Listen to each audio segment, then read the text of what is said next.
முதலமைச்சர் ஸ்டாலின் அவர்கள் மதுரையில ஏதாவது ஒண்ணு நடந்தா அங்க ஆவேசப்படுவார்.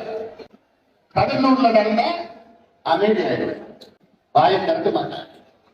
வெள்ளம் வந்தது, தென்பெண்ணை வெள்ளம் வந்தது. தென்பெண்ணை வெள்ளம் எப்படி வந்தது? சாத்தூர் அணைய திறந்துட்டாங்க. ராத்திரி தூங்குறப்போ வெள்ளம் வந்தது.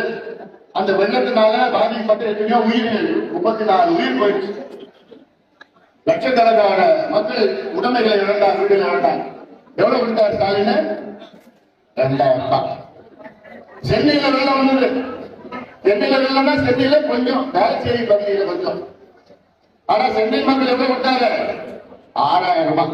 இங்க 2000 ரூபாய். அங்கே சென்னையில 6000 ரூபாய். தூத்துக்குடியில் வெள்ளம் வந்தது, எவ்வளவு கொடுத்தாங்க ஸ்டாலின்? 6000 ரூபாய். இங்க 2000 ரூபாய். அப்பதான் நீங்க என்ன நிலையில இருக்கிறீங்க? சிந்திச்சு பாருங்க, நினைச்சு பாருங்க. அவர் மனசுல என்ன இருக்கு நினைச்சு பாருங்க.